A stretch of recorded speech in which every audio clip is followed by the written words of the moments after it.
Olá, boa tarde. Mais um Conversando com Quem Faz. Desta vez, vamos conversar sobre inclusão. Inclusão na saúde pública, na educação. Qual é essa realidade que a gente sobrevive ou vive em Viamão? Então, hoje eu tenho como convidadas e como convidados a professora Marta, a Elis Rodrigues, que é formada em gestão pública, graduanda em fisioterapia e mãe da Alicia, o Márcio Ferreira, que é assistente social e é presidente licenciado do Comped Viamão,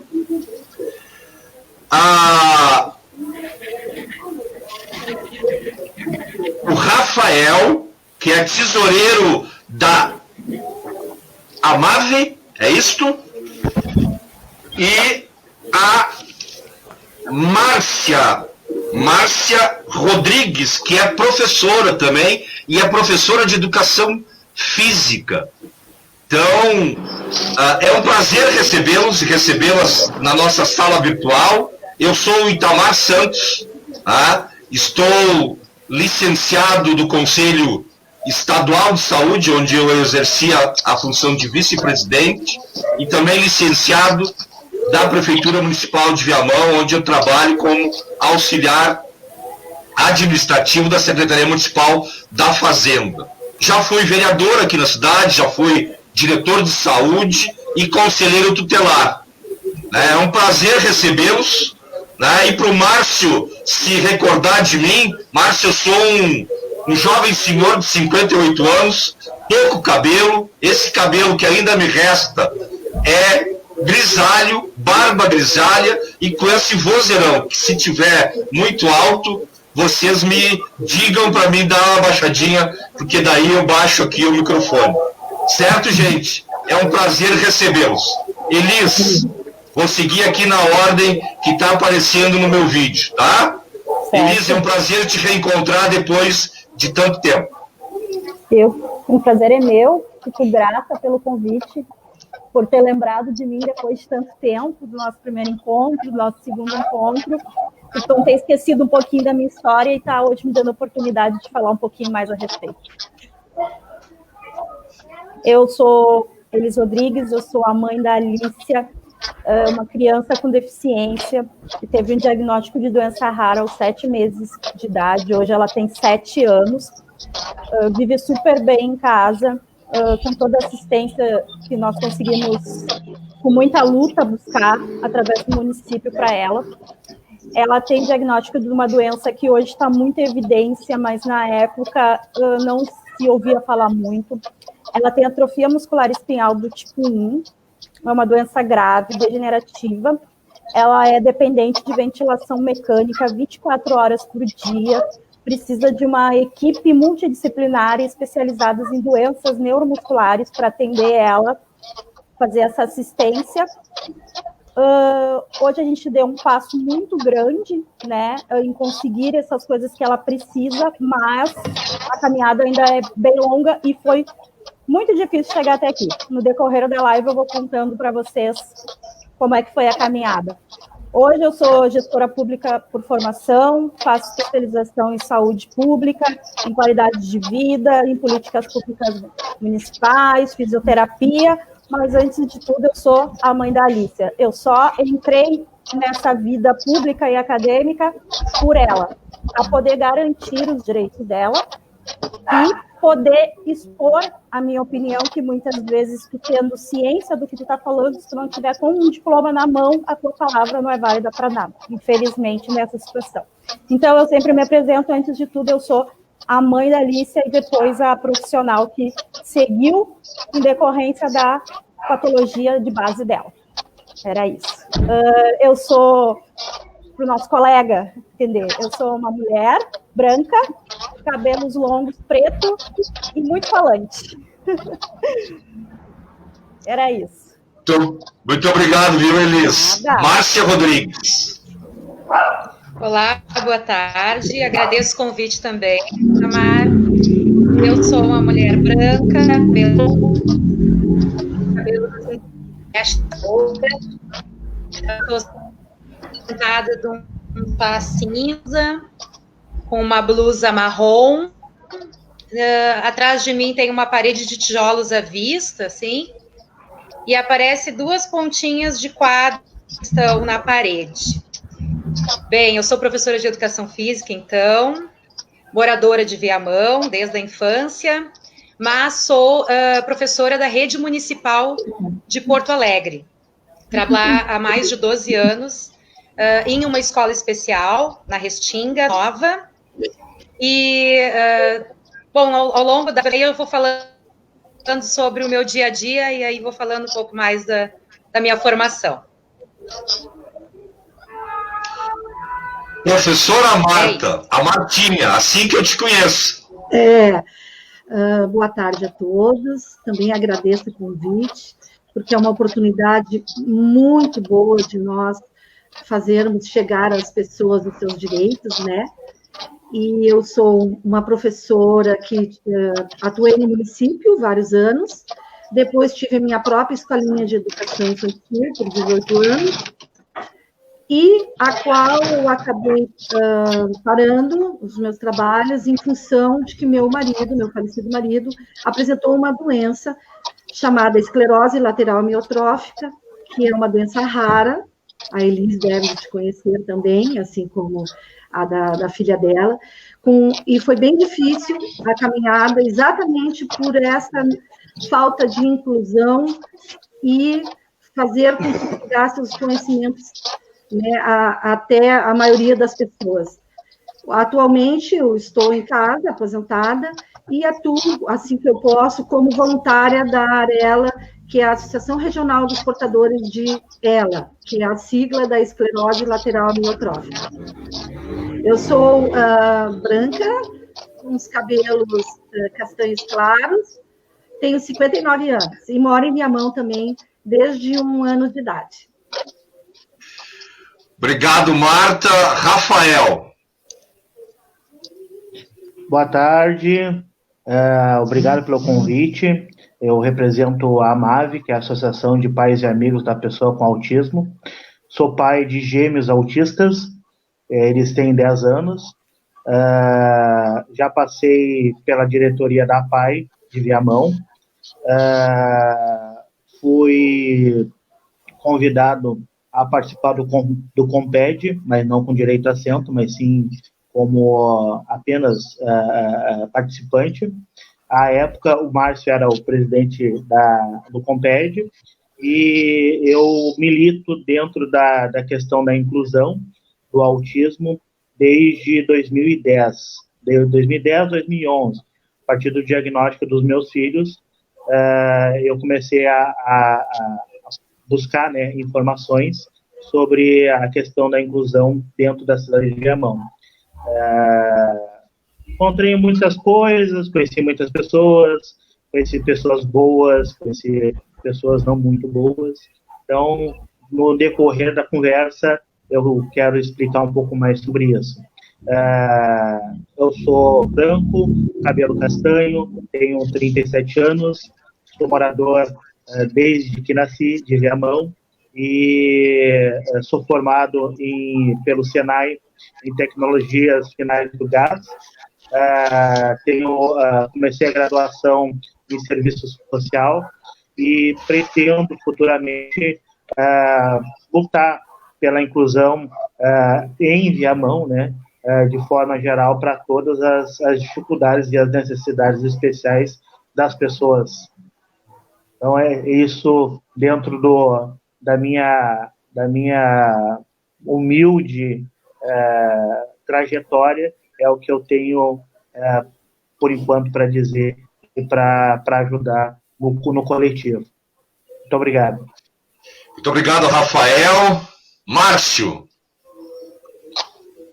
Boa tarde, gente. Eu sou o Márcio Ferreira, então, sou presidente do Conselho Municipal da Pessoa com Deficiência, estou licenciado esse período, Eu sou terceiro sargento da Brigada Militar reformado, que eu fiquei cego num acidente em serviço em 94, né?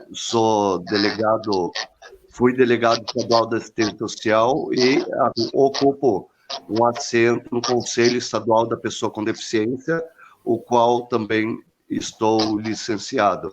Já desenvolvi vários projetos para pessoa com deficiência, né, em geral, não só pela questão da deficiência visual, mas qualquer tipo de deficiência, que eu acredito que a acessibilidade é para todos e não só para pessoa com deficiência.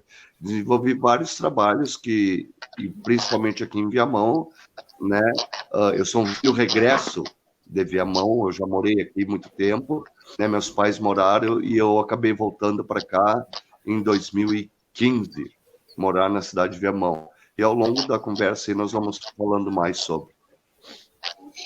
Muito obrigado por vocês terem aceitado o meu convite, viu? A internet nos permite fazer essa aproximação e usar essa ferramenta em benefício daqueles que necessitam de informação. Então, durante essa semana, a gente foi em busca de algumas informações. Como legislador, a primeira coisa que me fez foi procurar o que tem de lei, né, minimamente no Brasil hoje, né, que fala sobre deficiência, sobre acessibilidade.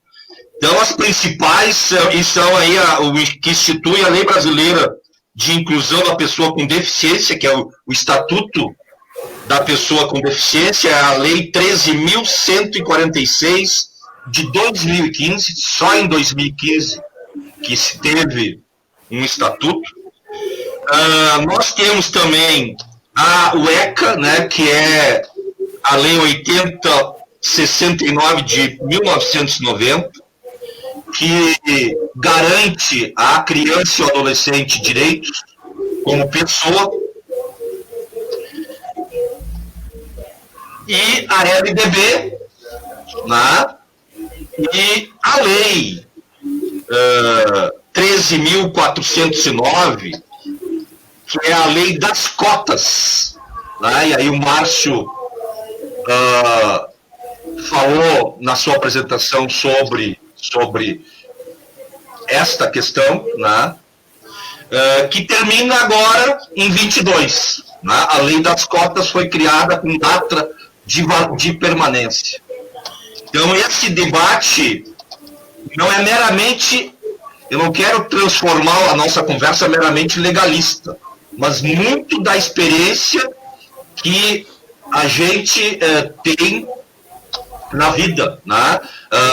Profissionalmente fui trabalhador da antiga FEBEM. Nós que somos aqui de Viamão, vamos lembrar que ali na 36, no Ana Jubim, tinha um grande abrigo, né, que era chamado o Instituto Dom Bosco. Pois então, em 1993, eu fui monitor na ala masculina do Instituto Dom Bosco, que era uma instituição totalitária, né, que abrigava 110 homens numa ala, e na outra ala 70 mulheres. E na FEBEM, né, na antiga FEBEM, tinha crianças de 0, né, a 80 anos de idade, né, porque muitos deles são filhos do Estado, porque durante essa história aí as pessoas não incluem nem os seus filhos, infelizmente. Tem gente que não é bom exemplo, né? E trabalhar isto, né, na questão da inclusão do conhecimento, na inclusão da aceitação, é a provocação que eu faço para nós, né? Como que a gente conseguiu sobreviver e ir mexendo, né, nessas várias barreiras que temos na sociedade principal barreira é a barreira do preconceito. Depois vem as barreiras físicas da acessibilidade. Então é esse o debate que a gente quer trazer, né? E trocando com vocês sobre as suas experiências. Então conta mais um pouquinho, Elis, né? Eu conheci a tua filha, a Alicia, hoje tem 7 anos, né? Isso. Eu acho que não faz tanto tempo que a gente se encontrou. Acho que ela tinha 2 ou 3 anos quando a gente se viu pela primeira vez. Né? E agora... Acho que sim. Acho que foi isso, né? E naquela época, Elis, eu me lembro que você criou uma associação, né? Sim. Conta um pouco disso, né? Da mãe se transformar em dirigente associativa e depois em gestora pública, em aluna, Você fez de tudo um pouco, em um pouco tempo. Como é que Sim. conseguiu fazer tudo isso, né? E cuidar e criar a Alicia do jeito que tu cuida dela? Conta pra gente aí. Foi bem complicado, assim, como eu te falei, eu falei no início, na época, a gente não tinha muita informação pela doença, não se ouvia falar muito dessa patologia, até os próprios profissionais da saúde não tinham conhecimento de como cuidar dessas crianças. Então, quando a gente fechava o diagnóstico, o médico já falava, olha, eu sinto, mãe, pai, mas essa criança vai viver no máximo até 2 anos de idade.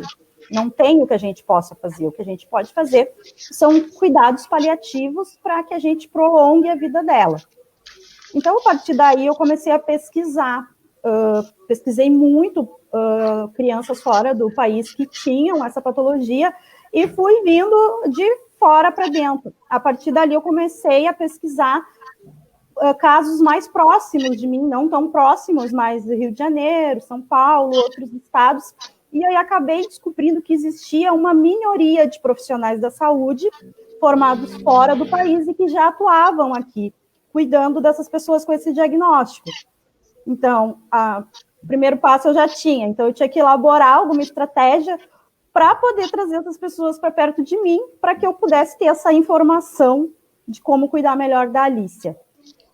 Aí foi a partir daí que eu resolvi criar a associação AME em Movimento, que foi pensando em capacitar profissionais da saúde e familiares para cuidar melhor dessas crianças. A partir dali, no dia 4 de agosto de 2015, nós fundamos a associação e a partir dali eu comecei a trazer esses profissionais 2 vezes ao ano para cá, para fazer cursos de capacitação para profissionais da saúde. Então, a gente começou a ter uma demanda bem grande de cursos de fisioterapeutas, médicos, sempre se atualizando, porque cada vez mais apareciam esses pacientes que eles até então diziam que não existiam casos, eram pouquíssimos. Eu cheguei a ter a notícia que a Alicia era a 2ª criança na região de Porto Alegre a ter esse diagnóstico. Com a associação, eu criei um cadastro estadual e, a partir dali, eu descobri 150 casos da mesma patologia aqui no estado. E aí foi possível ampliar, a gente começou a abrir um leque de profissionais, aí a gente teve advogados do nosso lado, serviço social, fisioterapeutas, médico, e a partir dali foi montado um comitê técnico de pessoas que se capacitaram e estavam aptos a dar cursos aqui na região para capacitar o pessoal que cuida, que lida diretamente com essas pessoas e com essas crianças. Então, foi a partir dali que surgiu da necessidade da Alicia, da gente fazer essa associação para que legalmente a gente pudesse capacitar essas pessoas e hoje, como a gente já tem 3 tratamentos aí registrados, né, pela Anvisa, liberados para tratar essas crianças, então a gente, na verdade, preparou essas crianças e esse público, né, para estar apto hoje a tratar, ao invés de usar medidas paliativas.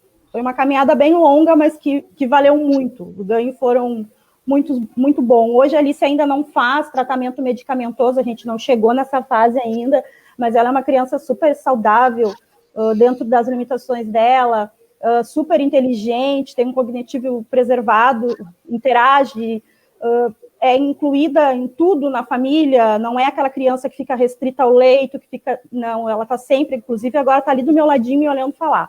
Ela está sempre envolvida nas atividades da gente. E isso é super importante para eles. Isso faz que eles evoluam muito rápido, né? Então, apesar dela ter essa limitação motora, intelectualmente ela é muito inteligente, tem um QI elevadíssimo de uma criança de hoje, equivalente a uma criança de 9 anos, porque eles compensam, né, aonde eles não têm, eles compensam no que eles têm. E como ela tem essa fase dela, a parte motora dela bem agravada, então o cognitivo dela é super elevado, compensando o que ela não consegue fazer na parte motora. E aí, a partir daí, começou a vir as formações acadêmicas, a necessidade de ter formações para poder...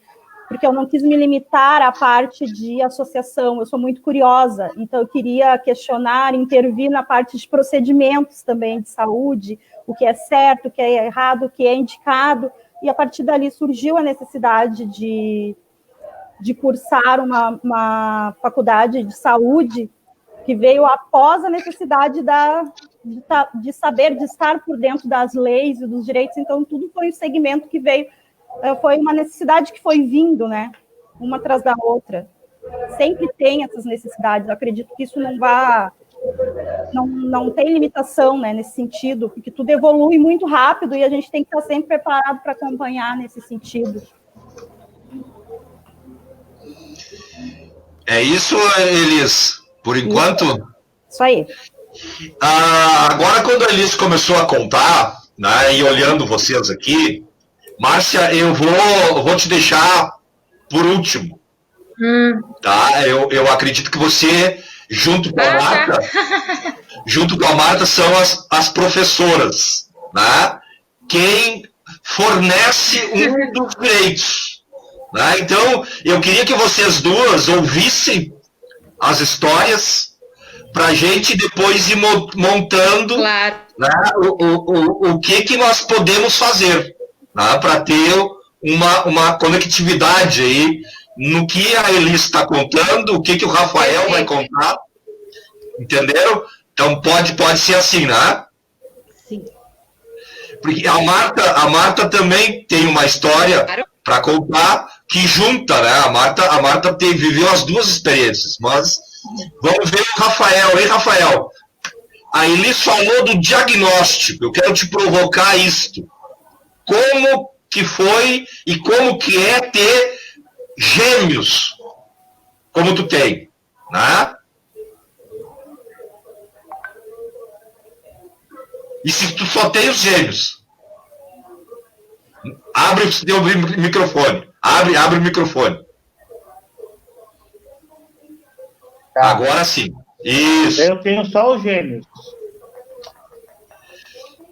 E os dois são autistas. Um é mais severo, o outro é mais leve. No início da gestação, supunhamos que era apenas um, e lá numa ecografia a gente viu que era dois. Eram dois bebês, e eles vieram prematuros, né? Vieram com 6 meses de gestação. Eles eram muito grandes, apesar de pouco tempo de gestação, né? 30 semanas. O Heitor nasceu com 1,860 kg e o Lucas nasceu com 1,550 kg.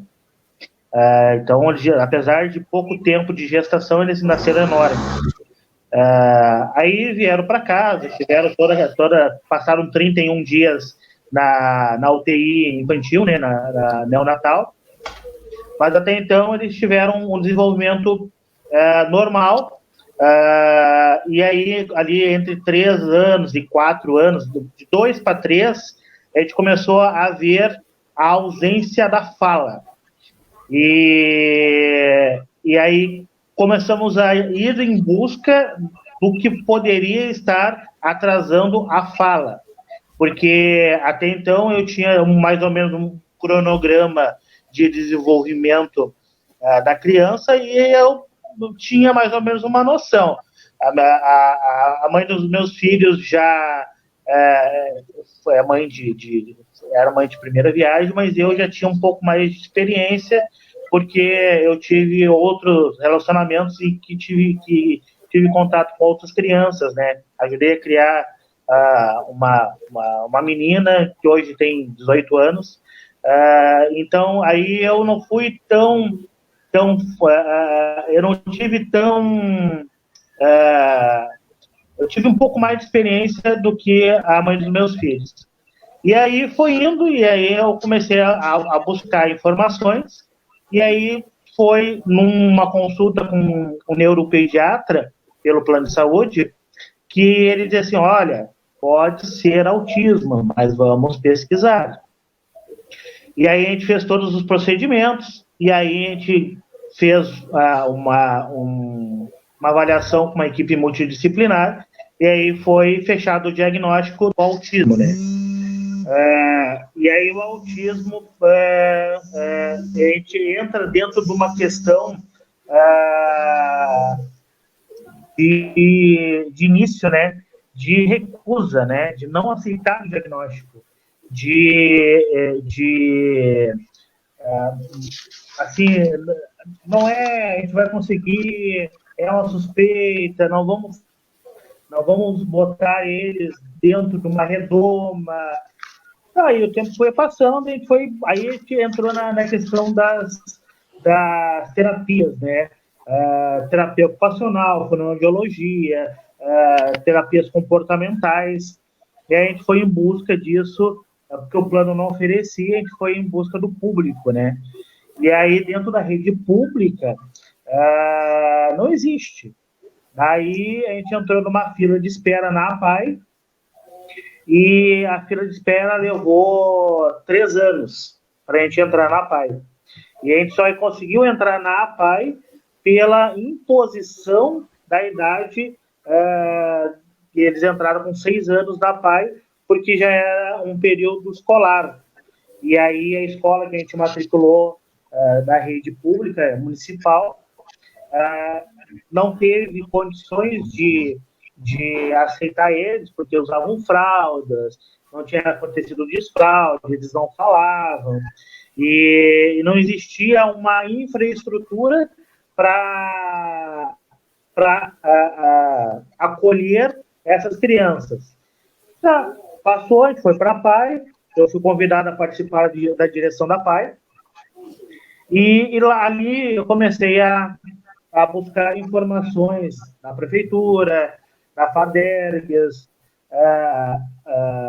da própria federação das APAES, e aí era muito limitado dentro de Viamão, era limitado ao síndrome de Down, paralisia cerebral, não tinha uma coisa específica. E o autismo, ele começou, digamos assim, dentro da APAE, ele começou a ser excluído. E aí a gente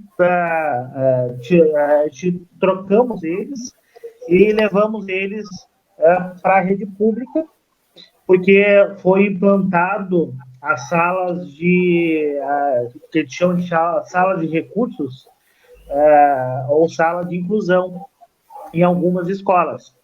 E a gente é morador da Vila Augusta, Vila Cecília, e a escola disponível para nós era no Residencial da Figueira, ficava lá embaixo, no Residencial da Figueira, abaixo lá da São Tomé. E aí eu levava eles para lá, faziam a inclusão, e até que a gente conseguiu que houvesse uma escola mais próxima da minha casa. Ainda assim, a escola mais próxima da minha casa fica próximo ao Jari, ao Caique, e eu moro lá na Augusta, na parte de baixo da Augusta. Ainda assim, fica longe. Eu tenho que me locomover de carro, porque não tem transporte para isso.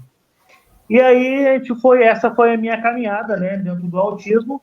Em 2017, 2018, a gente fundou a AMAV, que é a Associação de Pais e Amigos da Pessoa com Autismo, e aí a gente tem dentro da AMAV alguns parceiros e algum trabalho voluntário para as terapias. Tem terapia de fonoaudiologia, tem a ecoterapia, tem a questão da musicalidade, tem natação inclusiva, tem psicologia, que a gente tem muita deficiência, que a gente vê assim, que a gente tem dentro do Viamão, é a parte de neuropediatria e neuropsicologia. Isso é uma coisa que falta muito. Muitas vezes dizem assim, só tem uma profissional e muitas vezes não tem para dar as receitas para os medicamentos, as crianças ficam sem medicamentos.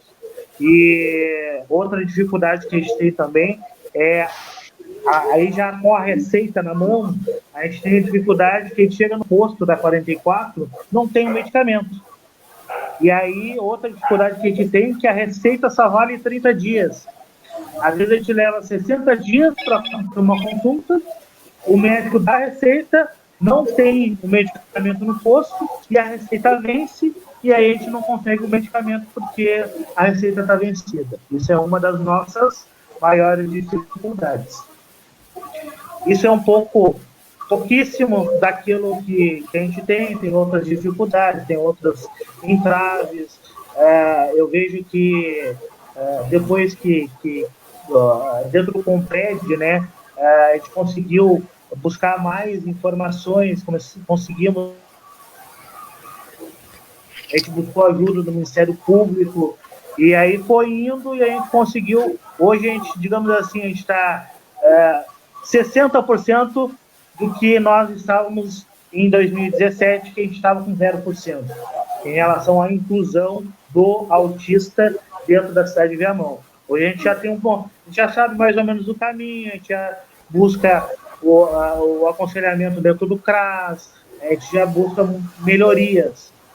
Então, mais ou menos isso que eu tenho para dizer, mas eu tenho muito mais para ajudar. Fico à disposição de todos. Tá, muito obrigado, viu, Rafael? Márcio, o Márcio não nasceu cego, né, Márcio? O que é aprender a ser cego, Márcio? Meu irmão, aprender a ser cego o mais fácil, assim, para nós entendermos, assim, é cada um fechar o olho e tentar botar a colher dentro da boca. Vou fazer isso, Márcio. Vou fazer isso. Aprender tudo. Aprender a caminhar, aprender a comer, aprender a tomar banho, tudo, né? Porque no momento perde a visão, já adulto, tu perde a noção de tempo e espaço. Então tu não sabe nem caminhar direito, né? Tu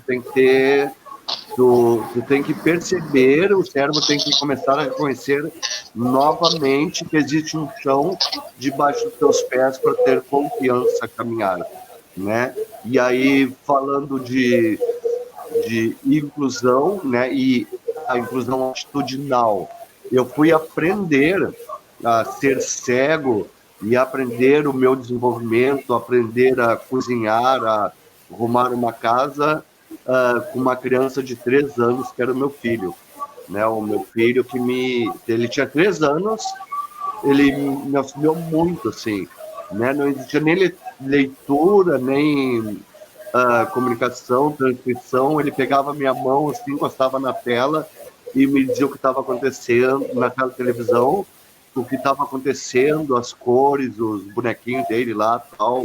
Então, para tu ver que a questão da atitude, né, da inclusão atitudinal, é mais uma questão, assim, de vontade, né, de ser humano, do que propriamente uma legislação que diga que tem que fazer, né?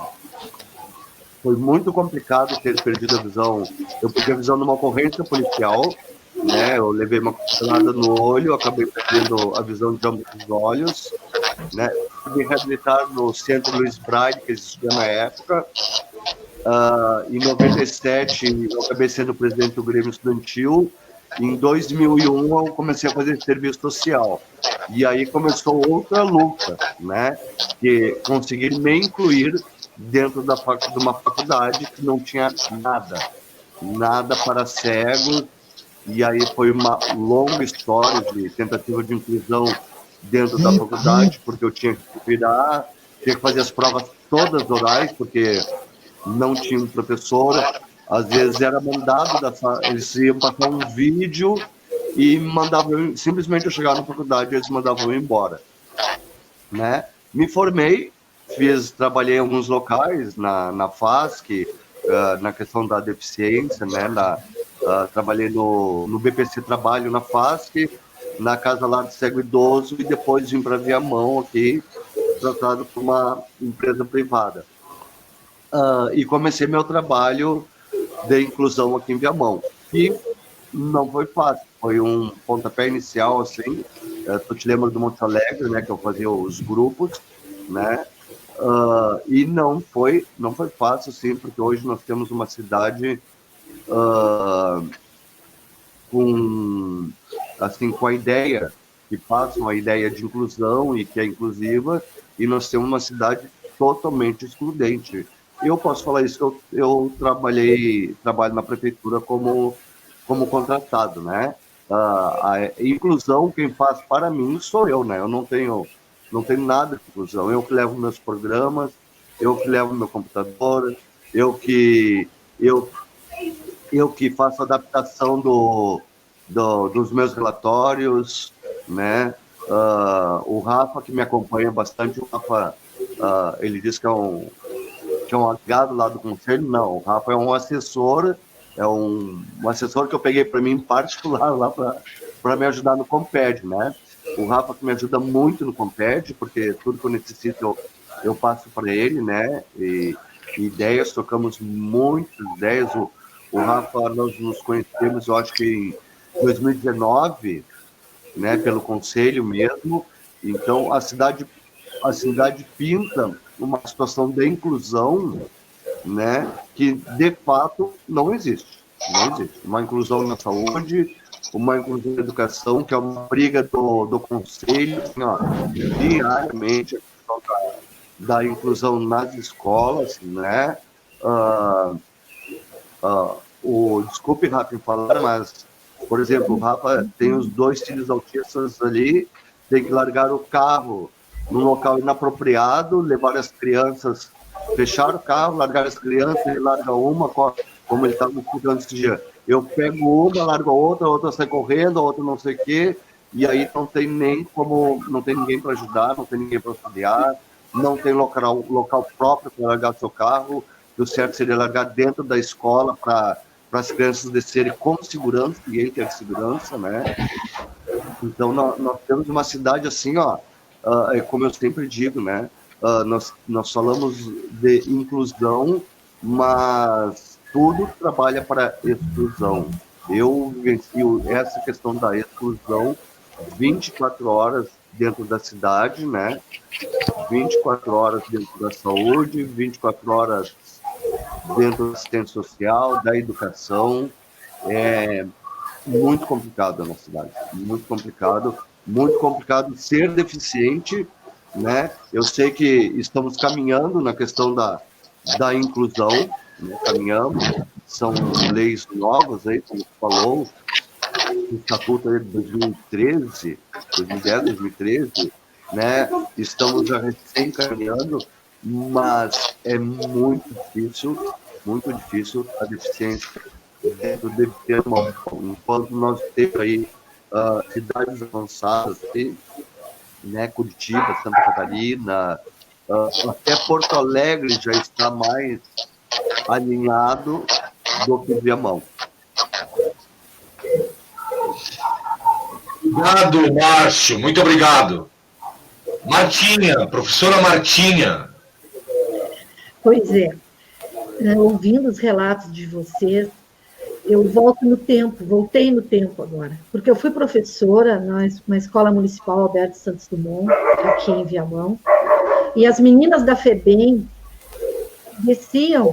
atravessavam a faixa para virem estudar na escola do município. ali, naquela época, já na década de 80, queria-se a inclusão dessas alunas, mas de uma forma, assim, muito sem preparo, sem planejamento, era muito difícil a inclusão delas na comunidade. Então, eu já lutava naquela época, em 81, 82, para que realmente existisse a inclusão, porque eu via que não existia nem no papel e nem na prática.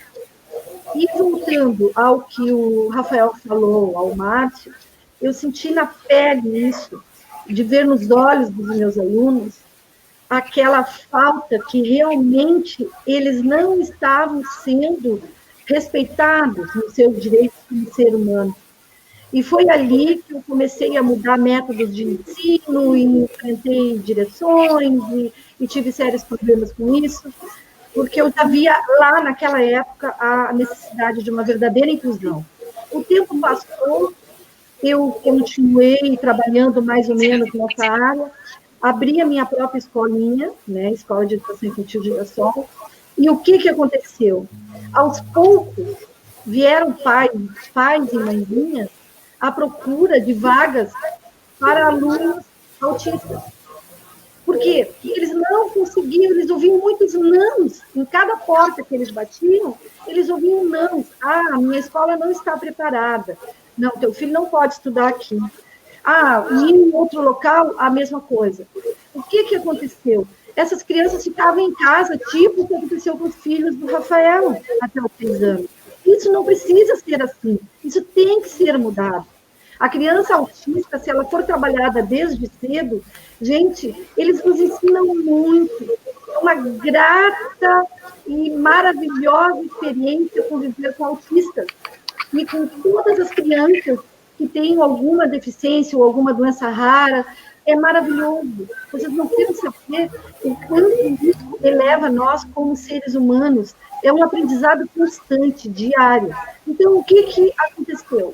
Com o passar do tempo, na minha escolinha, eu fui acolhendo os autistas. E aqueles autistas, eu nunca fiz uma propaganda de que eu estava os atendendo. Porque a minha escolinha era muito pequena, eu não tinha capacidade física para aumentar a procura que era tão grande, né? Mas eu me virei uns 30.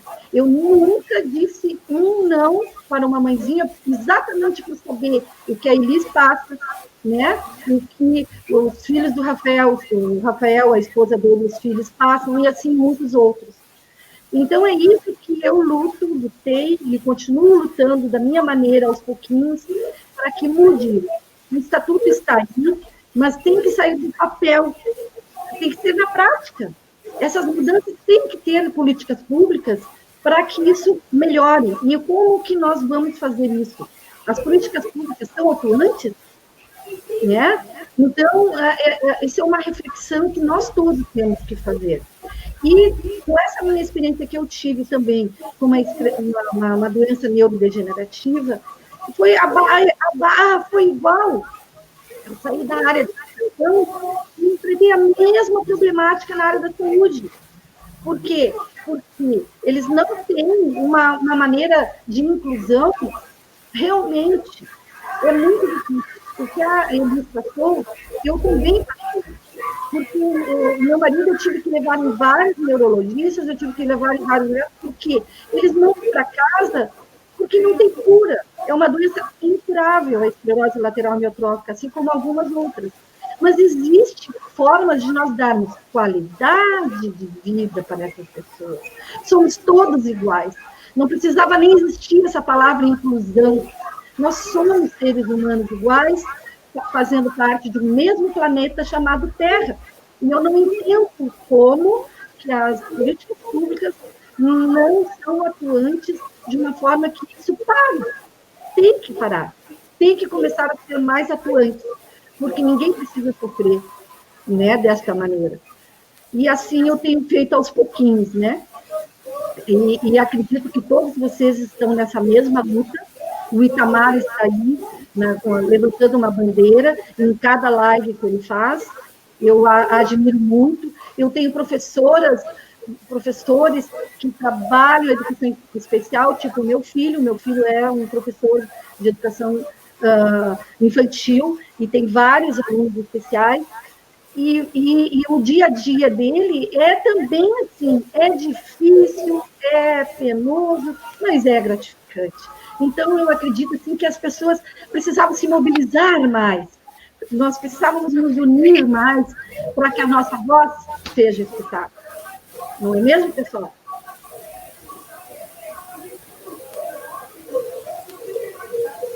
Muito obrigado, professora Marta.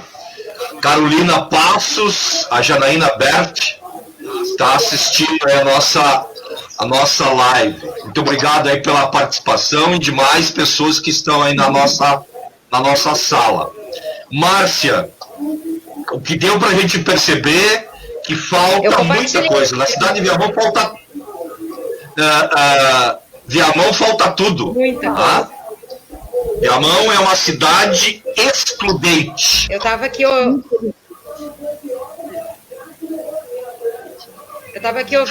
vocês, são coisas para falar.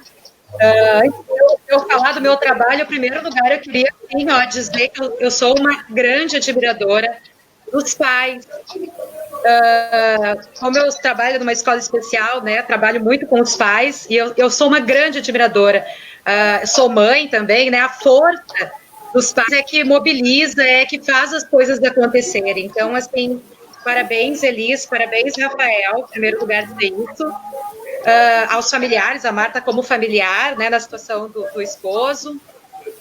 E a importância desses momentos, desses debates, né? Então, assim, o que eu vejo? A gente deve viver em rede, né?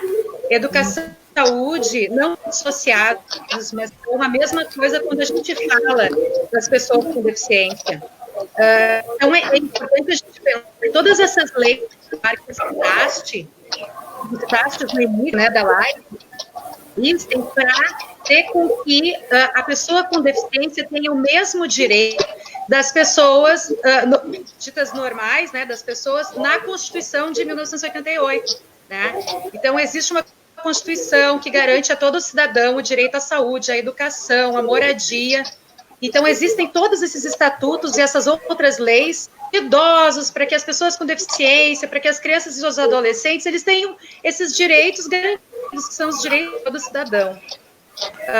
Então, essa discussão que nós estamos fazendo, e aí tem várias pessoas que estão aí assistindo e comentando, são importantes para as pessoas entenderem que essa participação da sociedade civil, através de uma associação que o Rafael foi lá e está participando e montou em função dos seus filhos, da questão do autismo, questão da doença da filha dela, enfim, existem questões, né, das de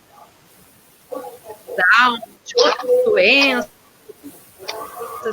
de outras síndromes, que a sociedade civil essas discussões todas que fazem crescer e fazem com que se efetive as políticas públicas, né? Então, a gente tem uma série de leis que, infelizmente, ainda não são colocadas em prática. Então, estudo e de objeto assim, de estudo é a área do autismo, né? No dia 1º de setembro, que foi o dia do profissional de educação física, eu lembrava do meu encontro, então, com esse universo todo da pessoa com deficiência.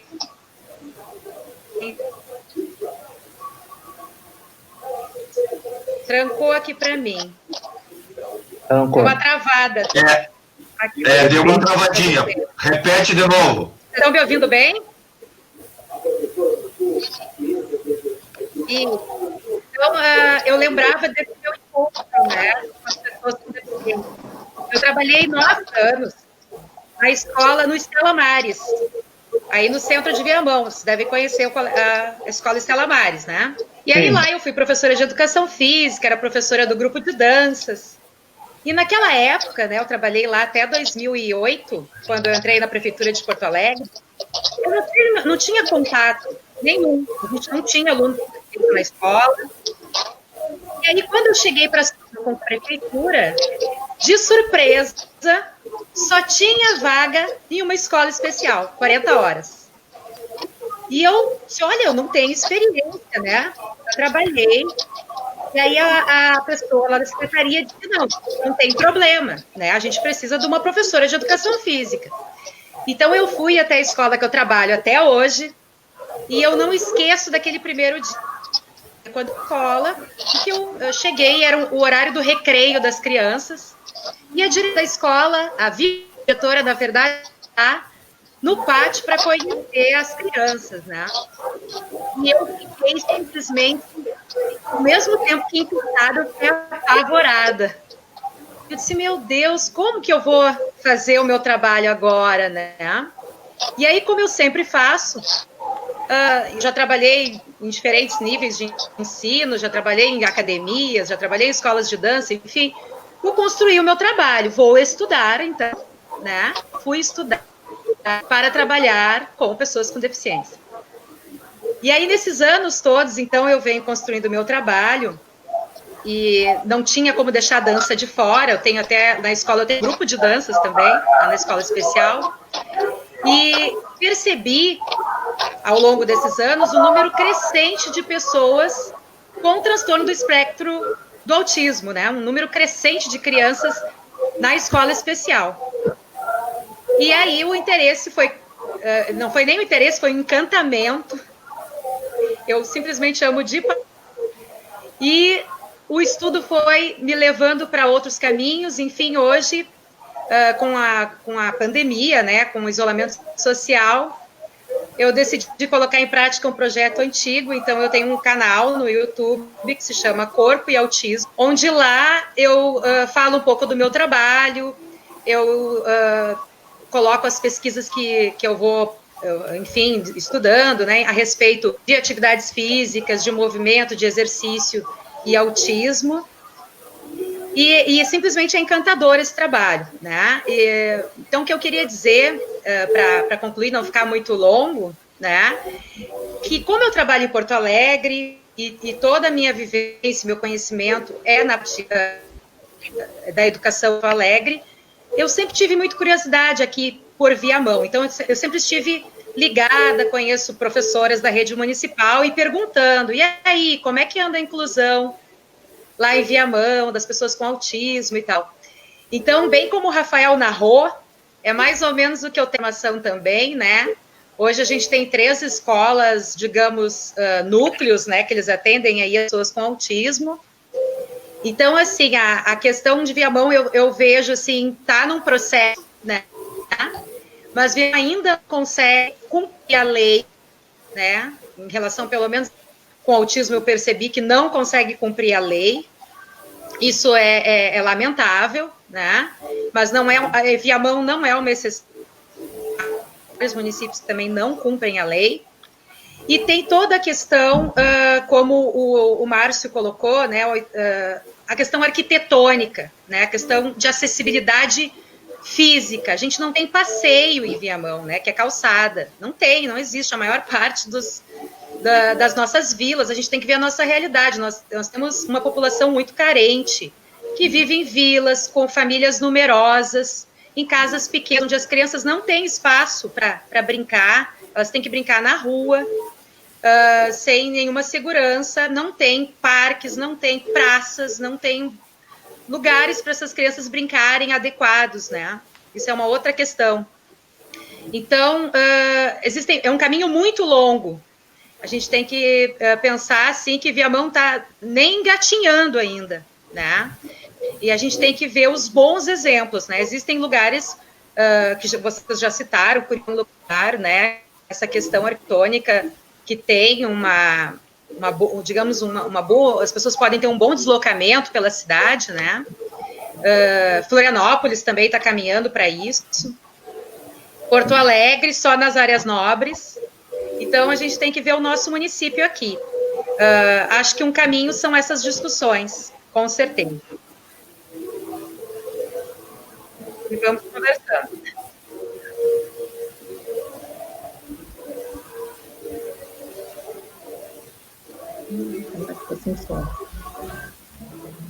A gente não está te ouvindo, Itamar.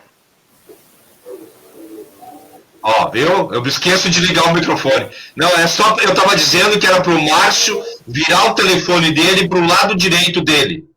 Só uma vez.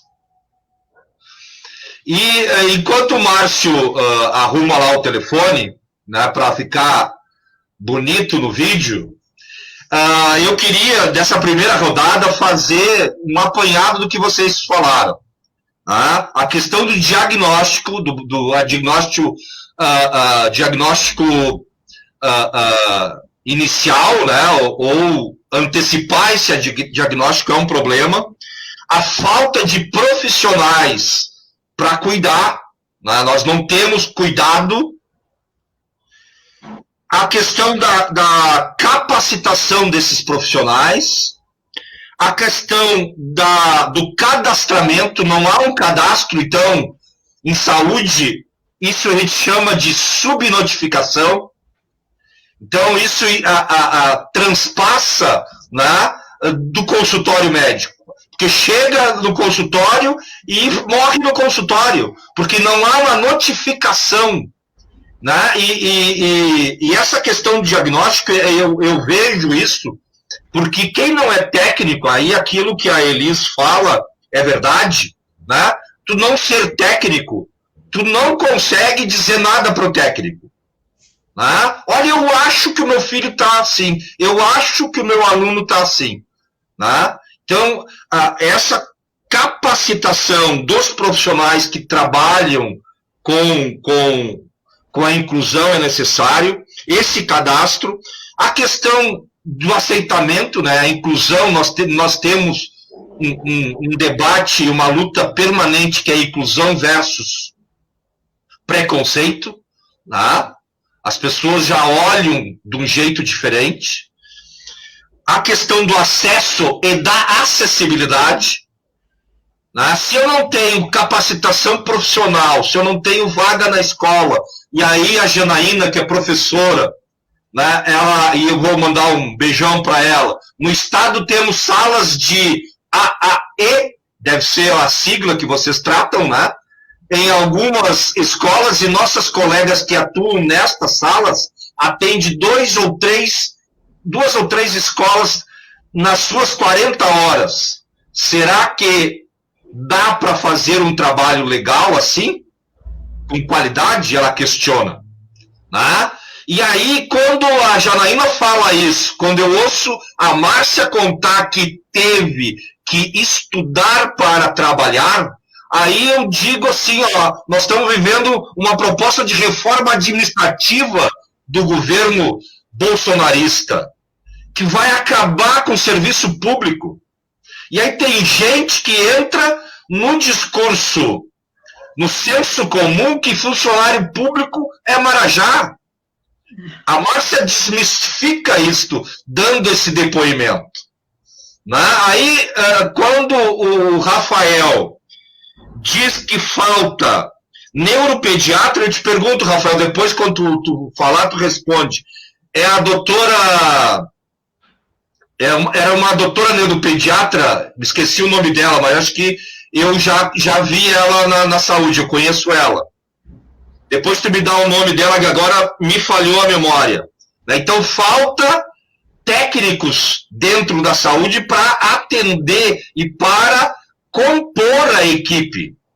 Não é que o médico seja o Deus médico, mas necessita compor a equipe. E que rompemos com os tais protocolos. Por que tem que dar a medicação para 30 dias? É a pergunta que a gente deixa para a sociedade debater. Né? E é um problema só que o Rafael sofre. A questão da falta de medicamentos. Né? É isso que, essa hora que a gente está conversando aqui, nos trouxe, e é muita coisa. Porque Viamão é excludente. Quando a Márcia fala que não tem passeio, não tem calçada, não tem acostamento. Viamão tem várias vias de ligação, não tem acostamento. Né? A A estrada que eu moro, que é a Américo Bernardes, não tem acostamento, e é uma estrada de quase 5 quilômetros. A estrada da Sicília, né, a Plácido Motim, não tem acostamento, e ela liga, né, Viamão a Porto Alegre.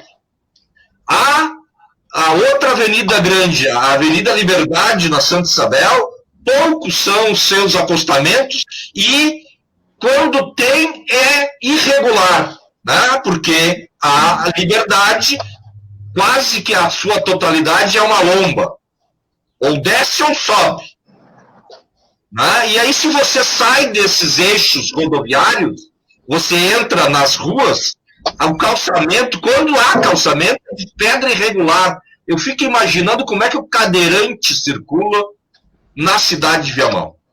Como é que ele é incluído nessa cidade? Então, o compromisso que a gente tem enquanto morador, enquanto usuário desse sistema, é lutar junto. Nós não temos outra saída. Né? Nós temos que fazer o que a Elis sempre fez, que o Rafael sempre fez, né? É aprender para sobreviver. E esse debate que vocês colocam luz, pode ser e deve ser acontecer por dentro dos conselhos de direito. Então, eu reinicio essa rodada final, porque nós já estamos 1h15, gente. O debate, quando é bom, passa o tempo muito rápido.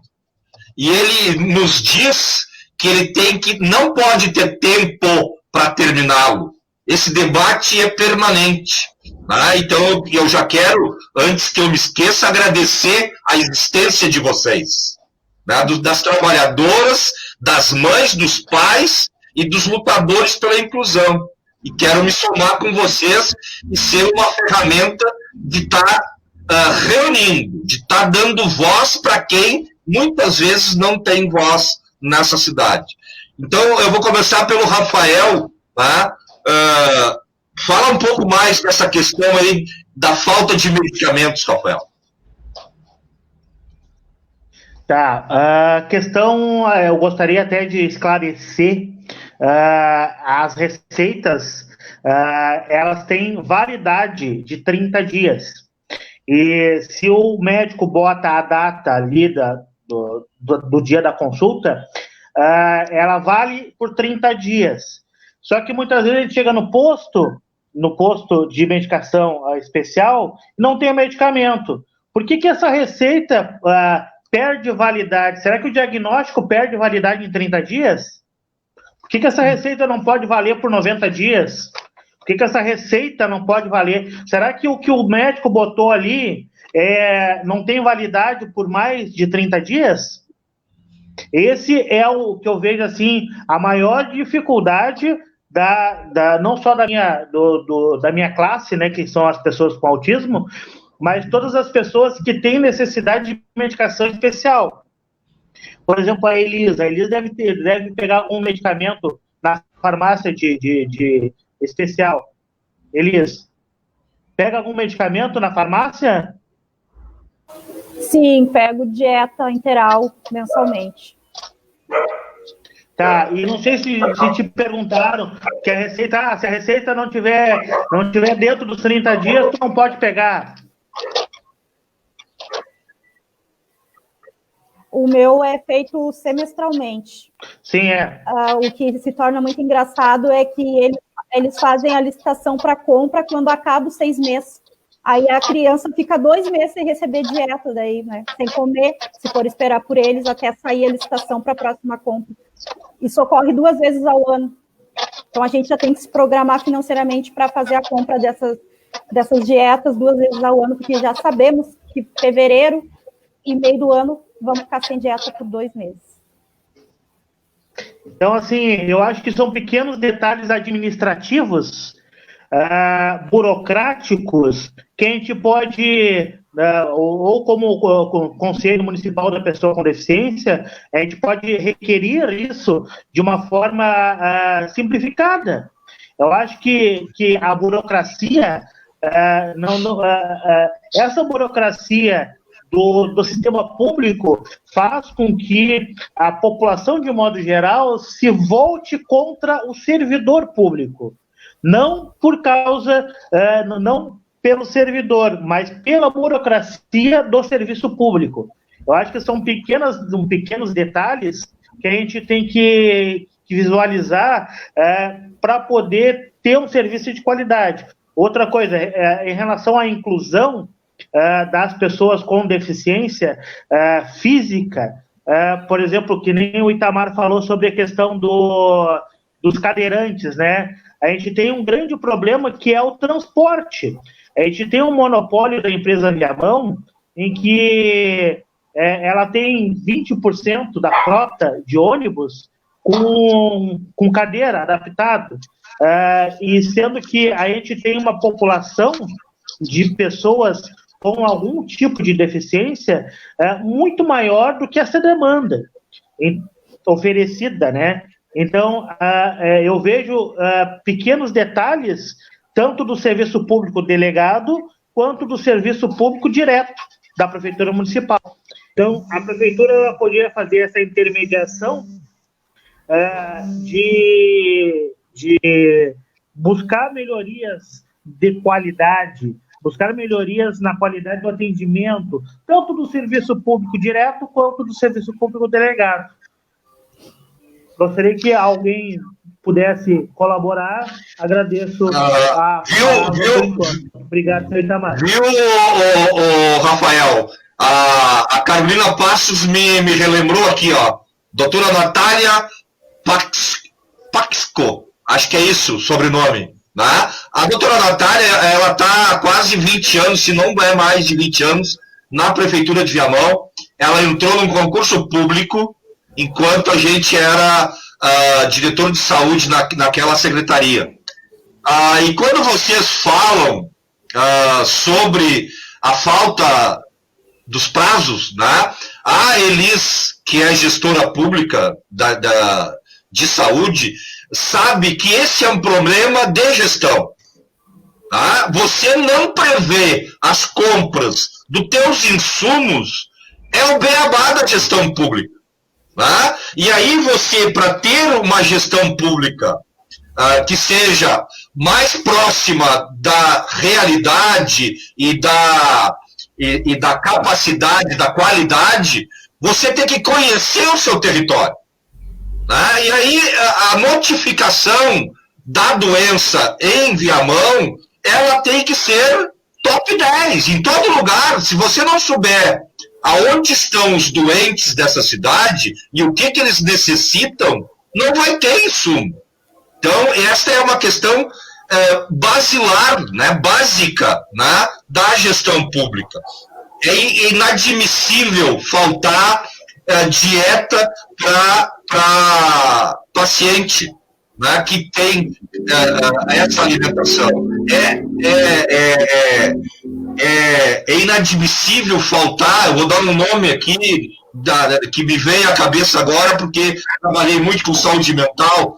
É difícil faltar diazepam e aldol na farmácia pública, né? Para quem trabalha com doença mental. Né? Nós temos que ter um CAPES que possa atender toda essa necessidade da doença mental. Nós temos que ter um serviço especializado nas doenças raras na cidade.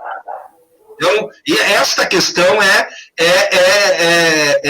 muito básica, né? E que a gente fica triste quando sabe que não tem isso disponível e acesso garantido. E você, Rafael, quando fala do transporte público, né, o monopólio público o monopólio público está na mão do privado. É uma grande incoerência, né, para aqueles também que só defendem o setor privado. E a saída e a unidade e o canal para que se tornamos conhecidos, eu acredito que, além de toda a mobilização de cada segmento, é fundamental a interseção, a unidade entre os conselhos. E aí eu vou passar a palavra para o Márcio na questão do Comped, que nós temos que chamar a atenção 2 conselhos de direito da cidade de Viamão, e se não me falha a memória, são 29 conselhos de direito têm instituído a cidade de Viamão. E aí, quando a gente fala de Comped, de saúde e de educação, esses 3 conselhos têm que trabalhar junto. Né? Eles têm que criar, e aí a proposta que a gente deixa para vocês é que trabalhem a construção de um fórum municipal de conselhos de direito. Conselho Municipal de Saúde, Comped, Conselho de Assistência, Conselho de a Educação, Conselho da Criança e do Adolescente, né? Eu falei da saúde, né? E esses conselhos têm que constituírem fóruns, porque essas políticas são transversais. E aí nós vamos estar falando em inclusão. Nós temos que começar a nos incluir nos direitos de todo mundo. Márcio, está me ouvindo, Márcio?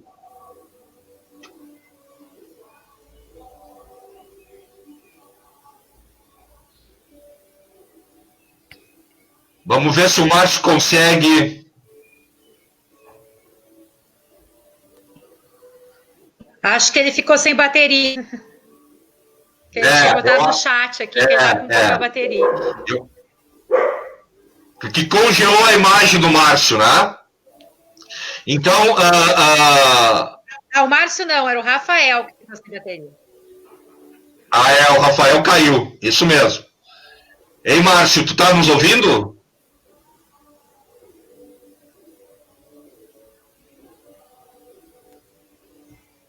Trancou para ele, eu acho.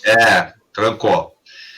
Marta, enquanto o Márcio se retoma lá, e eu coloco o Rafael aqui de novo. Ei, Marta. Oi. O que tu sugere numa situação desta? Voltei. Tá, valeu, Rafael. Pois é, exatamente o que tu falaste, né, Itamar? Essas políticas públicas, quando elas são direcionadas e planejadas, elas passam a dar certo. É exatamente isso que eu acredito que a comunidade, num todo, por ter uma consciência social, precisa reivindicar os seus direitos a cada dia, né? Porque se as pessoas não reivindicam seus direitos, apesar de tê-los, né, principalmente os gestores públicos, as pessoas que estão envolvidas nesses atos de capacitação, tudo se torna inviável, né? Por isso que eu acredito que cada um tem que fazer a sua parte, de alguma forma, e esses debates, assim, são excelentes, porque isso aí cria consciência social nas pessoas. E cada trabalho que é feito lá na escola da Márcia, na comunidade da Elis, no Rafael com o Márcio, se todos começarem a debater, fazerem uma reflexão, temos que fazer com que isso seja realmente mudado. Mas como que vai ser se todos se calarem? Não podemos mais nos calar. A realidade é essa. Quanto mais as pessoas ficam caladas, mais respondem por nós e fazem passar-se por nós nas nossas necessidades. E as nossas necessidades não são únicas, elas são um coletivo. Nós fazemos parte de uma sociedade que precisa caminhar juntos, né? Não pode ser mais assim, dessa maneira como é vista a inclusão. A inclusão, no papel, ela já é deficitária, se nós pararmos para pensar, né? Ela não atinge todas as pessoas que deveriam atingir. Agora, se no papel é deficitária e também na prática ela não existe, o que vai ser daqui para frente? É isso que eu me refiro, que esses debates públicos são necessários, que as pessoas tenham mais consciência e não se calem. Comecem a falar. Às vezes as pessoas dizem assim, mas você vai ir contra um grande, um governo que não está nem aí. Mas eles precisam nos ouvir. Precisam, de uma forma ou de outra. Nós temos as redes sociais que estão aí, né? Nós temos esses grandes conselhos, esses conselheiros que são atuantes. Eu vejo assim, conselheiros atuantes, mas que chega lá adiante, é cortado o trabalho deles, por falta de verba, por falta de planejamento. As professoras mesmas. O que acontece? Elas trabalham numa sala de aula com a inclusão, sem, muitas vezes, uma pessoa de apoio para aquele aluno que necessita da inclusão. Isso se chama inclusão? Não, porque não é digno nós colocarmos um aluno no fundo de uma sala de aula com uma cadeira de roda, sem ele ter todo o trabalho que é necessário ser desenvolvido com ele. E vocês parem para pensar, os governantes não sabem disso? Eles sabem. Então, está mais do que na hora de nós realmente fazermos a nossa voz ser escutada de uma forma ou de outra, né? E eu assim, acredito, estou muito feliz de saber que existem pessoas atuantes como vocês. Que bom, que maravilha, que toda comunidade fosse assim. Viamão está aos pouquinhos. Quem sabe a gente vai conseguir, esse próximo ano, mais um passo. Não vamos desistir, né? Cada um fazendo a sua parte, eu acredito que vai haver um processo de melhoria. Temos que acreditar nisso, não é mesmo? Com certeza. Obrigado, professora. Márcio, tu tá nos ouvindo? Hein, Márcio? Vamos ver se o sinal do Márcio...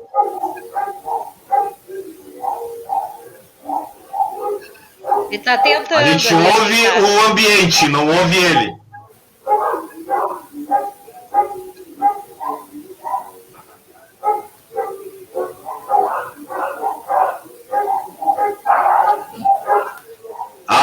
Fala aí, Márcio, vamos ver se funciona. Não tá funcionando. Ainda não tá. Ainda não tá. Eu posso ir falando antes, eu anotei umas coisinhas. Sim. Eu não queria esquecer de falar. A professora Marta agora ainda colocou, né, que o exemplo que ela deu perfeito, né, que não adianta colocar um aluno cadeirante no fundo da sala, se não usar os recursos para que ele se engaje e aprenda, né? Então, assim, algo que eu penso, que eu vejo, né, é que a inclusão é um processo. Vamos pensar nos nossos governantes, o que eles pensam, né? Que a prof. Ela perguntou, o que os nossos governantes pensam? Eles sabem como é que se efetiva a inclusão? Acho que sabem, inclusive eles veem a inclusão como algo caro, né? Então, incluir é caro. Então, a gente tem que pensar assim, nossa cadeirante, ela vai precisar, dentro, se é paralisia cerebral, de uma comunicação alternativa, ela vai precisar de toda uma adaptação de mobiliário, muitas vezes ela vai precisar de um auxiliar de inclusão ou de um mediador de aprendizagem, né? No caso da deficiência, já é lei, né, que as crianças com deficiência têm que passar por uma avaliação, enfim, têm direito a ter um mediador de aprendizagem, né? A prof ali, a menina Carolina Passos, eu acho, né? Ela colocou ali das salas de atendimento educacional especializado, aqui em Viamão existem, ou sala de recursos, né? Mas eu anotei algumas coisas importantes. Primeiro, assim, que para haver uma inclusão com efetividade, né, com sucesso, a gente precisa desses recursos e precisa de conhecimento técnico competente, né? Então, o que acontece? Existem muitas abordagens, enfim, mas a gente tem que visar, até para otimizar o uso do dinheiro público, em práticas baseadas em evidências. E, por exemplo, a área que eu pesquiso, que é o autismo, a gente já tem várias práticas baseadas em evidência. O que é prática baseada em evidência? É prática com comprovação científica. Algo que a gente está vivendo hoje em dia, né, até em função da internet, tem o lado bom e o lado ruim, é a divulgação das pseudociências, que são aquelas coisas que as pessoas têm opinião sobre as coisas, né? Eles usam seladas de fatos científicos para dizer que é verdade. Mas uma pesquisa científica, ela é baseada em avaliações, né, em fatos, em dados. Então, a Carolina também colocou que os dados deveriam estar no censo. Quantos deficientes tem? De quais deficiências? Então, realmente, o poder público ele tem que se basear nisso, né, em avaliações. Ali, por exemplo, na assistência social, a gente tem avaliações das políticas sociais, né? Então, a gente sabe quantas pessoas são usuárias do Sistema Único de Assistência Social, quantas pessoas têm Bolsa Família, isso já existe lá. A gente tem que criar também uma boa avaliação no SUS, para que essa gestão possa saber quantas pessoas com aquela deficiência têm, a demanda de medicação, qual é a demanda de consultas. Algo que é óbvio é que um neuro não dá conta de diagnóstico, e no transtorno do espectro do autismo, por exemplo, mais cedo a intervenção, mais a gente vai conseguir contribuir com o desenvolvimento daquela criança. Isso para outras deficiências também, para síndrome de Down, o que for, né?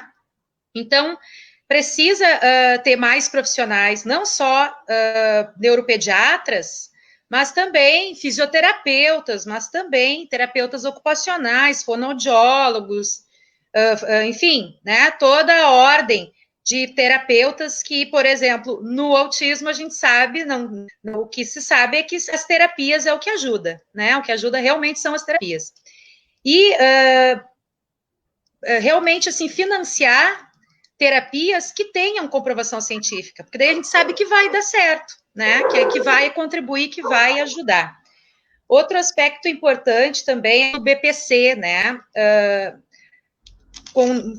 vimos aí, hoje em dia, por exemplo, para ver o benefício, é 1/4 do salário mínimo, né, a renda familiar.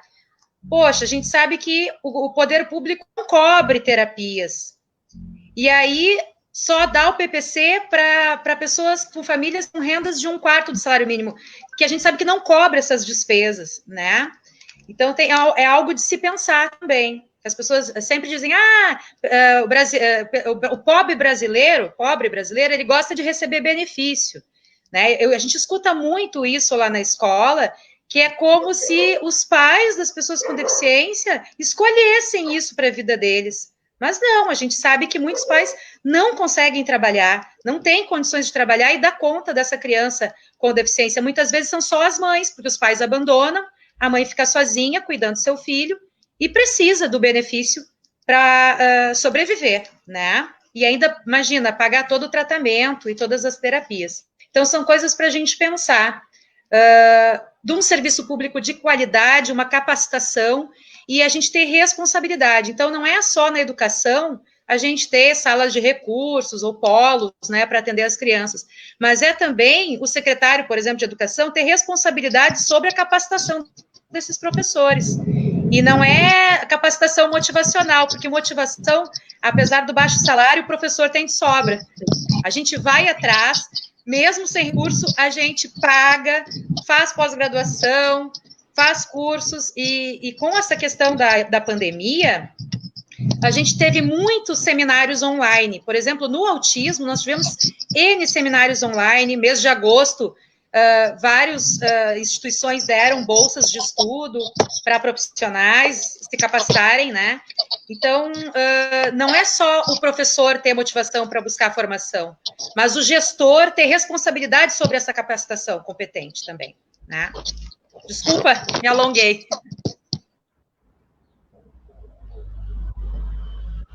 É ótimo, assim, é aquilo que a gente combinou no início, né? A gente combina no início, mas não combina no final, porque o debate, ele nos força, né, a ser um pouco mais didático, vamos dizer assim, né? Me metendo na seara de vocês aí.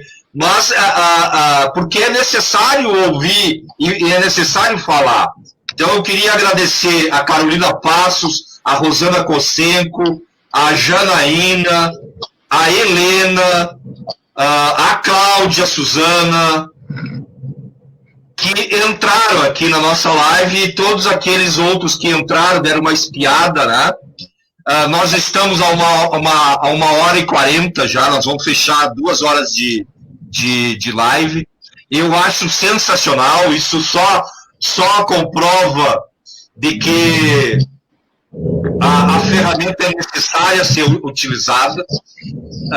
Eu quero ouvir agora, e aí, quando vocês ir falando, já vamos se despedindo, tá, gente? Porque a gente quer dar mais uma volta nessa sala aqui.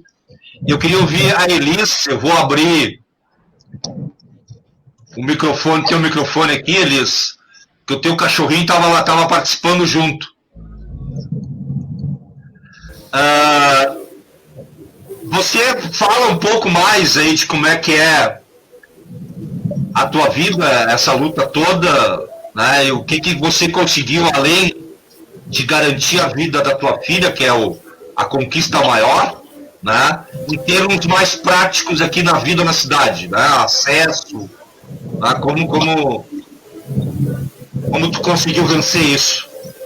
Tá vencendo? Todas as necessidades da Alita foram todas buscadas por medida judicial. De forma administrativa, eu não consegui nada aqui pelo município. Então, sempre com advogados, médico especialista para fazer laudos justificando o porquê da necessidade. Quando a gente já tem ali um diagnóstico de uma doença rara, né, a gente já sabe que a necessidade é grande, mas mesmo assim a gente encontra no caminho, assim, essas coisas que a gente tem que ir aprendendo e lidando, que a gente sabe. Quando a gente vê que precisa de alguma coisa nova, a gente já sabe que lá vem uma peleia pela frente, que não vai ser fácil conseguir algo novo, né, que ela venha a necessitar no momento. Eu também queria falar um pouquinho, queria contribuir ali quando tu falou da parte técnica, da necessidade de nós termos pessoas técnicas, principalmente na educação e na saúde. Quando eu vejo que a gente tem ali uma solicitação médica de uma alimentação, que é uma coisa diária, que a gente sabe que aquela pessoa precisa daquilo ali para sobreviver. E quando a gente deixa para fazer uma compra, quando excede o estoque, né, a gente está lidando com pessoas sem empatia, acima de tudo, apesar de não serem profissionais, estamos lidando com pessoas, né, que não têm empatia em saber que aquela pessoa necessita daquilo, é a única alimentação que ela tem, e como que se a pessoa não consegue, não tem meios para adquirir, como é que ela vai alimentar essa pessoa nesses próximos 60 dias, se o responsável por isso não pensou previamente de como que ia suprir essa necessidade. Eu digo tanto em alimentação como medicamentos, né? Existem os medicamentos aí contínuos, que a gente sabe que se a gente interromper o tratamento, a gente está andando para trás, e sem contar que a gente está jogando dinheiro público fora, né? A gente proveu aquilo até um certo tempo e dali parou. Então, o que a gente deu foi jogado fora, porque não vai surtir o resultado inesperado, né? Quanto à questão da inclusão nas vias também, para nós é muito dificultoso, não só para a pessoa com deficiência, mas para gestante, para o idoso, para todos, né? Eu moro aqui na Santa Isabel e é inviável sair com a Alicia na cadeira de rodas na Santa Isabel, até para levar ela na pracinha que seja. Né? É muito complicado mesmo, é tudo muito irregular. A gente teve agora o acidente daquele senhor há pouco tempo, né? Deficiente visual ali, que caiu na Santa Isabel, na praça, e veio a óbito pelo desnível da calçada, sabe?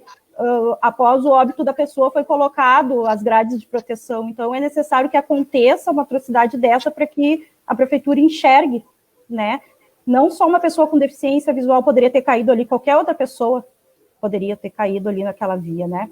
Então, eu acredito que a gente tem muito ainda que caminhar aqui em Viamão nessas questões, tanto de saúde quanto de inclusão. Eu mesmo apresentei um projeto há um tempo atrás numa praça inclusiva, quando eu via o projeto de revitalização da Praça da Santa Isabel, que chegava a 1 milhão, e a gente não tem um balanço. Eu disse, poxa, por que eu contribuo tanto e a minha filha não pode brincar nessa praça?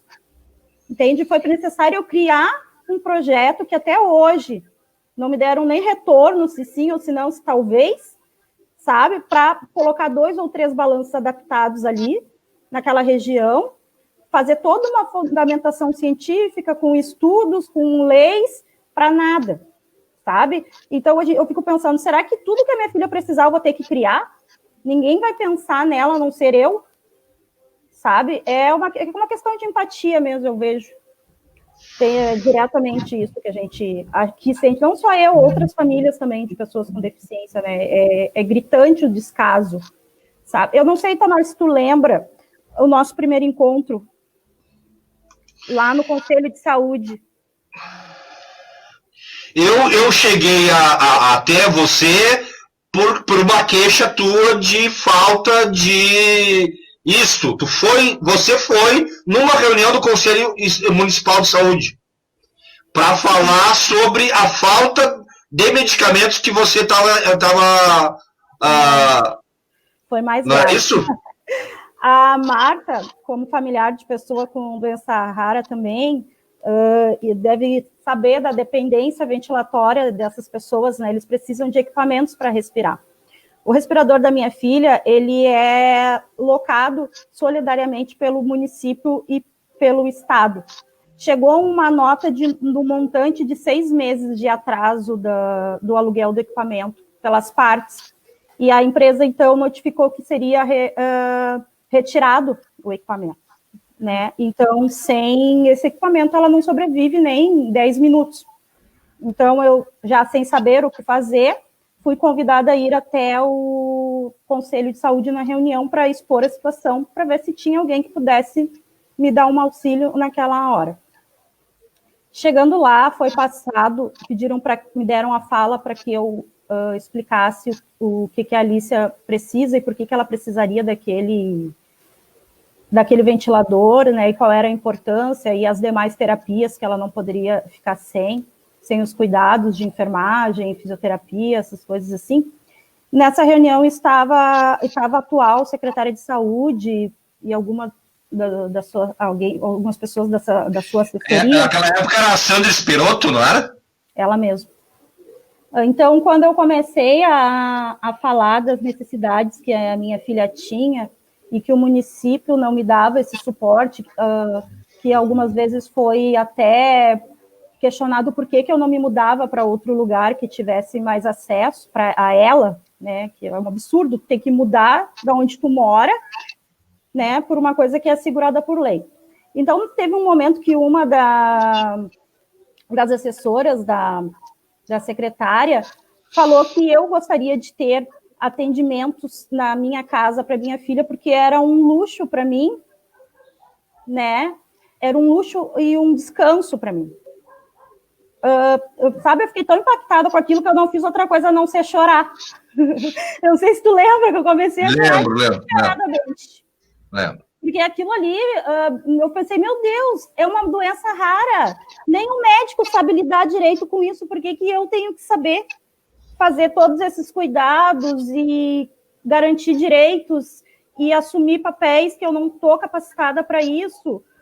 E que eu acredito que ela, como mãe, deve de ter 2 ou 3 pessoas auxiliando ela na casa dela para cuidar dos filhos dela saudáveis, que correm, que se alimentam sozinho.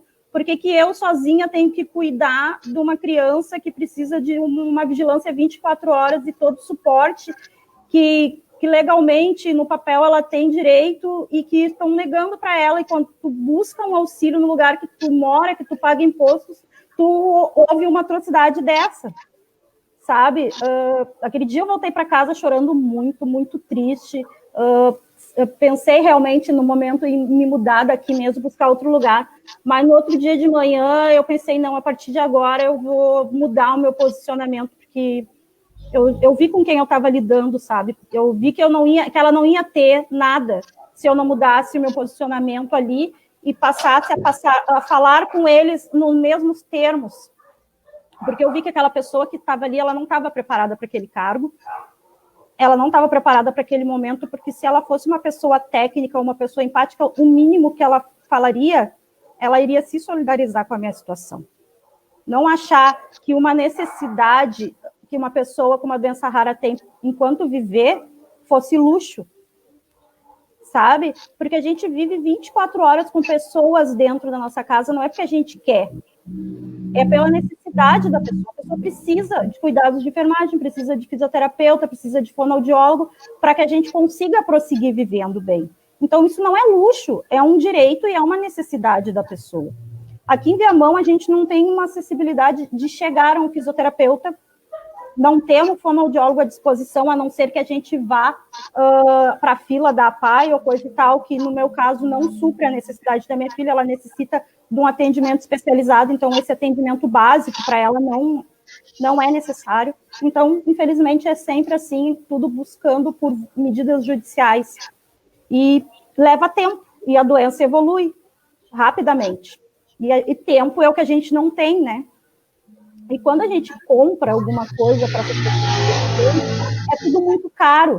A gente paga impostos altíssimos por uma cadeira adaptada, por um computador para comunicação alternativa, esses programas para que eles possam se comunicar, são tudo muito caro, a gente contribui muito nisso. O que eu vejo que o Estado não valoriza essas pessoas. Porque se a gente cuidar bem deles, a gente capacitar eles, a gente educar, a gente cuidar da saúde, nós teremos cidadãos futuramente contribuindo para a sociedade, porque eles são pessoas inteligentíssimas.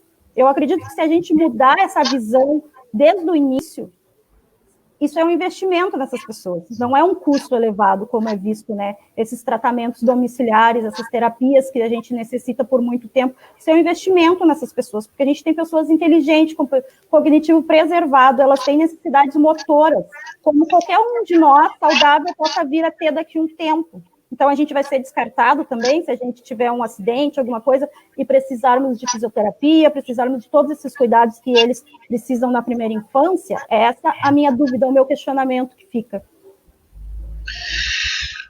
Muito obrigado, viu, Elias? E obrigado por tu me recordar. Eu me lembro desse dia, né? Não tô com tantos detalhes como tu trouxe agora, mas me lembro também que tu fez uma ou duas atividades para arrecadar o aniversário da Alicia?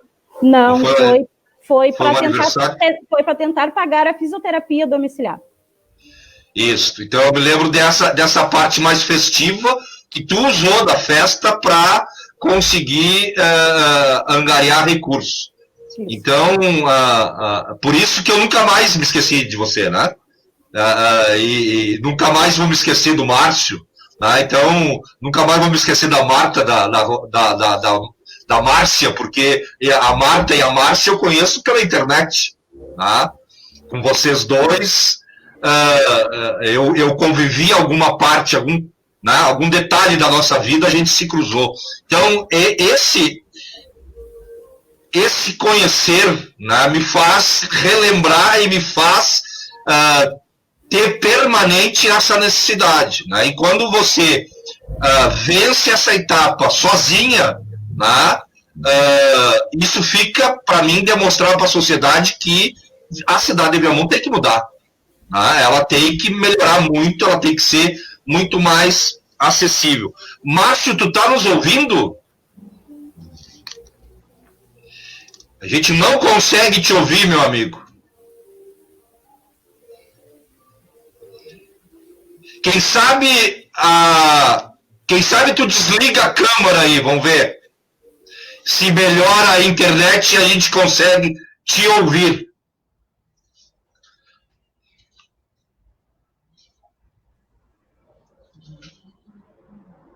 É o sinal, e aí isso aí assim, ó. Esta é uma não acessibilidade, né? O sinal não é oferecido mesmo você pagando. Porque o Márcio paga o sinal dele. A gente não consegue te ouvir.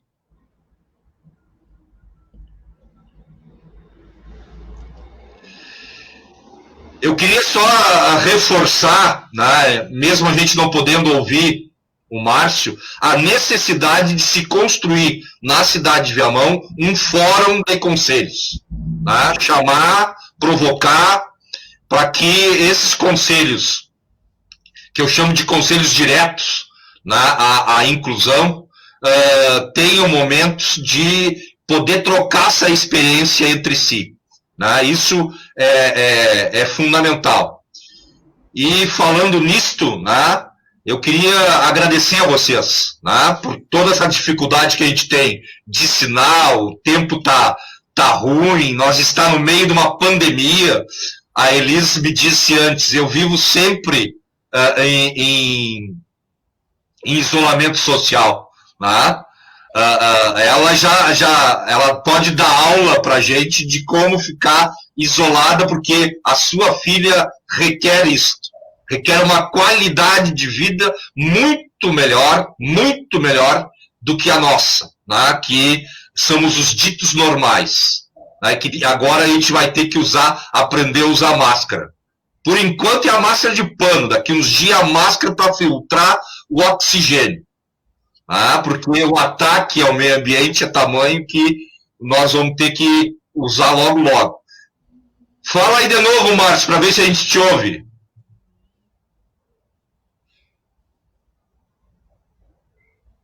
O sinal dele tá horrível. Marta, nossas despedidas, Marta. Gostaria de agradecer a oportunidade, né, de falar um pouquinho. A nossa fala, realmente, é como tu disseste, o tempo é curto, né, para nós falarmos tudo que temos vontade e gostaríamos realmente que fosse escutado. Mas, de qualquer forma, foi muito produtivo, eu te agradeço a todos os participantes, e que continuemos na luta, né? Aos pouquinhos venceremos. Juntos venceremos. Muito obrigado, professora. Márcia.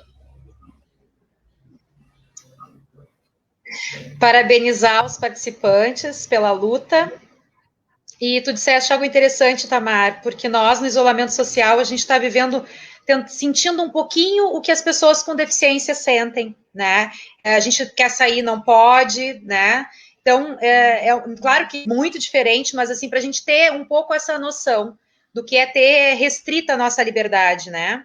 Porque, como a Elis colocou, ela poderia levar a filha dela ali na pracinha para andar um pouquinho de balanço, né? Não é algo impossível, a nossa prefeitura, não, olha, o nosso município é grande, não é um município tão pobre, né? Teria como não só praça adaptada, mas várias praças adaptadas e descentralizadas.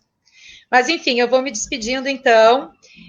Fico à disposição de vocês pelos canais, então, através do Corpo e Autismo, já para poder divulgar esse trabalho também, né? Então, nós estamos no YouTube, uma página no Facebook e Instagram, @Corpo e Autismo. E ali vocês podem entrar em contato, deixar mensagens, dúvidas, certo? Muito obrigada, Itamar, pelo vídeo.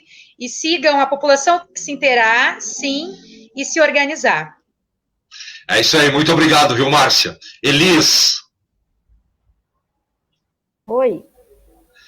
Tua despedida, te agradecer mais uma vez aí pela tua colaboração com a gente. Eu que agradeço a oportunidade, foi muito bom conversar com vocês e estou sempre à disposição. Muito obrigado. Márcio, vamos tentar de novo, Márcio, eu não vou desistir de ti.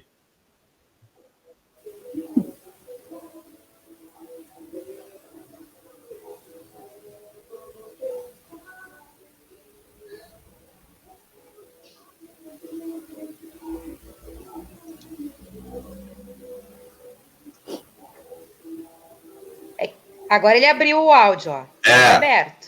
Vamos lá, Márcio, diz oi aí.